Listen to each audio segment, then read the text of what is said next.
नाज़रीन, इसी बारे में मज़ीद तफसीलात जान लेते हैं अब हमारे एंकर राशिद अकरम से। Over to you Rashid. शुक्रिया रिमशा, आप हमारे साथ ही। हम अपने नाज़रीन को ये बताएंगे कि ये दिफा नहीं है बल्कि अब बका की जंग जो है ये बाकायदा तौर पर हमास जो है वो लड़ रही है मुसलसल 2023 7 अक्टूबर से, जब से वो हमास जो है वो इसराइल का मुकाबला कर रही है। आया कि अब ये बहुत से सवालात उठते हैं कि मुसलसल इतने लंबे अरसे से हमास जो है, जिसको एक टेक्निकल जो स्पोर्ट है बैरून ममालिक से या दीगर ममालिक से वो नहीं मिल रही, लेकिन उसके बावजूद वो वहाँ पर कैसे ऑपरेट कर रही है। सबसे पहले हम आपको बताते हैं कि क्रॉस बॉर्डर टनल जो हैं वो मिस्र से गजा के अंदर दाखिल होती हैं और गजा से वहीं से वो इसराइल के साथ जो है जो उनके मुल्हिका इलाके हैं वहां तक वो टनल जो हैं वो बनाई गई हैं। और तकरीबन हमास ने इस बात का दावा किया था कि उन्होंने 500 किलोमीटर की लंबी टनल जो हैं वो ज़ेर ज़मीन बना रखी हैं, जो सहरा के अंदर भी हैं, गजा शहर के अंदर भी हैं, और वहां पर मुतादिद ऐसे जो हैं कुछ घरों के अंदर भी वहां पर उन्होंने पॉइंट सेट किए थे और कुछ सहरा के अंदर भी हैं। उसके बाद अंडरग्राउंड स्टोरीज जो है उन्होंने बाकायदा तौर पर अपने बना रखे हैं, जिसके अंदर मौजूद उनके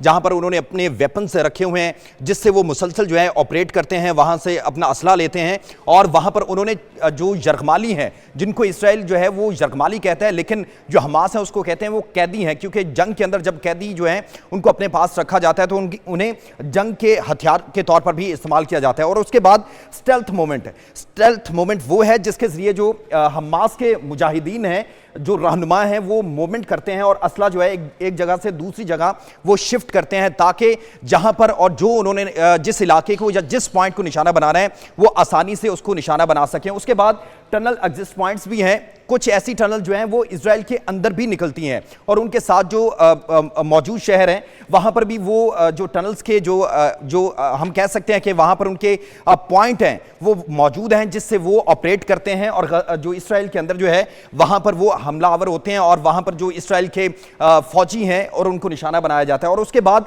जो फिफ्थ पॉइंट है टेक्निकल असिस्टेंट। अब मैं इसके बारे में बताऊं कि गजा को जो टनल्स उसके अंदर बनाई गई हैं, यहां पर कुछ ऐसे आलात भी मौजूद हैं जो मिस्र और दीगर इलाकों से हम कह सकते हैं कि हिजबुल्लाह से भी उनको वेपन्स मिलते हैं, मिस्र से भी टनल्स के जरिए उनको मिलते हैं। और उसके साथ साथ हम आगे बढ़ते हैं और यहां पर भी आपको बताएंगे कि जो इसराइल है वो दावा करता है कि 2021 से अब तक उसने मुतादिद जो हैं टनल्स को तबाह कर दिया, जिनमें गजा सिटी है, खान यूनिस है, और उसके अलावा गजा के अंदर और भी मुतादिद ऐसी जगह हैं जिसके हवाले से वो क्लेम करता है ये वो टनल्स हैं जिसको हमने मुकम्मल तौर पर तबाह किया। लेकिन हमास जो है वो बार बार इस बात का दावा करता है कि ये हमारी किसी भी टनल को नुकसान नहीं पहुंचा सके और हम इसी के जरिए अभी तक ऑपरेट भी कर रहे हैं।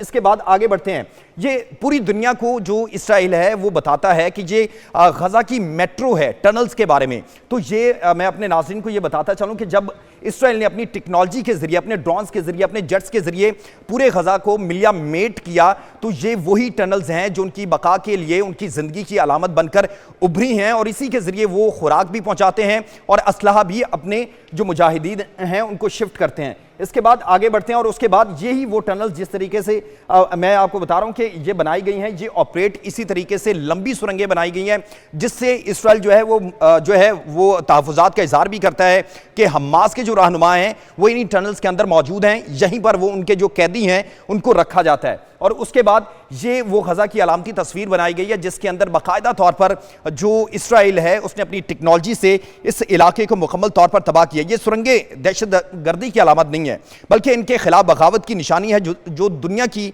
खामोशी का फायदा उठाकर गजा के अंदर जो है इसराइल मुसलसल बर्बरियत कर रहा है। ये वही अलामत है, दुनिया खामोश है, जुल्म का कारवान जो है वो रवा दवा है अपनी मंजिल की जानिब। मजीद भी खबरें शामिल करेंगे लेकिन एक ब्रेक के बाद।